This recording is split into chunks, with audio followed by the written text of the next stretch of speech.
J'ai vendu la mèche, on part au Portugal. Allez, on s'évade.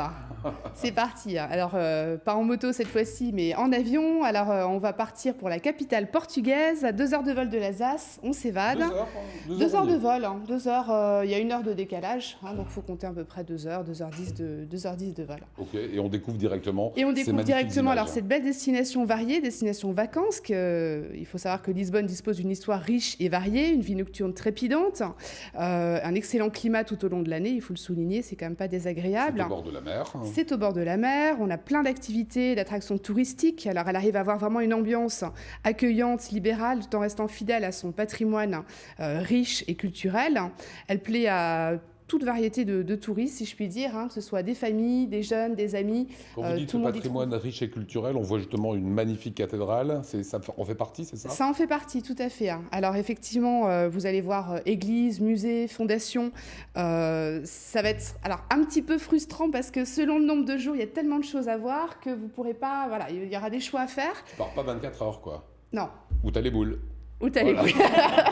Okay. Disons les choses clairement. Alors là, on voit effectivement le magnifique sanctuaire du Christ-Roi qui surplombe le pont du 25 avril, qui est juste magnifique. La tour de Belém, qui a été construite en 1515, qui servait à la fois de porte d'entrée de la ville, mais aussi en tant que partie intégrante du système de défense de Lisbonne.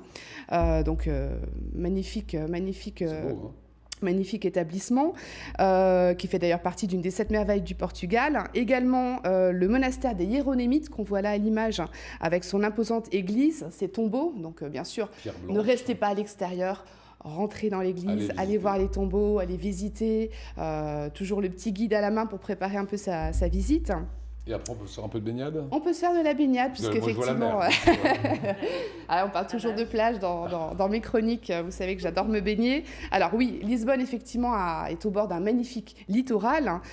Superbe plage de sable. Alors, il faudra un petit peu bouger. On va aller sur Cascais. Alors, soit effectivement en train ou en bus. Magnifique côte, facilement accessible. Vous avez donc la côte de Cascais Estoril à l'ouest de Lisbonne et la Costa des Caparica au sud de Lisbonne.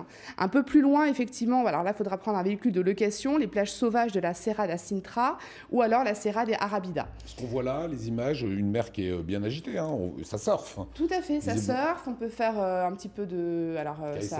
Kitesurf, ce sera peut-être pas assez venteux, ce sera plutôt sur les Canaries pour le kite, mais effectivement un peu de planche, un petit peu de la belle baignade qu'on voit.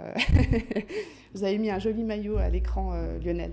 Moi, j'ai rien fait, c'est vous qui choisissez les images.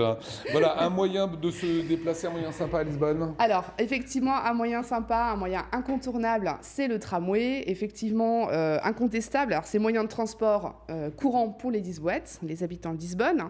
La meilleure façon également de voyager dans les quartiers historiques. Alors, ça grimpe pas mal à Lisbonne et vous allez faire des jolies photos. C'est vraiment comme sur les cabs américains. C'est vraiment ça. Alors, il faut savoir qu'ils avaient... De San Francisco. Exactement. Les autorités, la petite histoire, avaient essayé de le supprimer et la contestation était tellement forte de la part des habitants de Lisbonne que les autorités ont cédé et il a été gardé pour le plus grand plaisir. Numéro 28, c'est le plus connu, mais il y a plein de petites lignes comme ça, sympas à découvrir. C'est celui qu'on est en train de voir, ça donne envie. Côté musique. Alors, côté musique... Ça va plaire à nos invités, vous avez compris.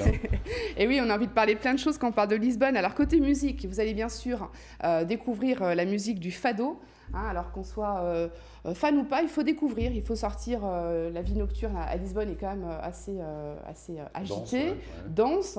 Le soir, vous allez dîner aux chandelles, vous allez écouter du fado. Le fado, c'est quoi? C'est une musique de cordes, guitare de cordes, cordes pincées, musique plutôt mélancolique. Donc qui se prête au dîner plutôt romantique. Ah bah, vous nous amenez sur le terrain qui nous intéresse tous. Et qu'est-ce qu'on mange?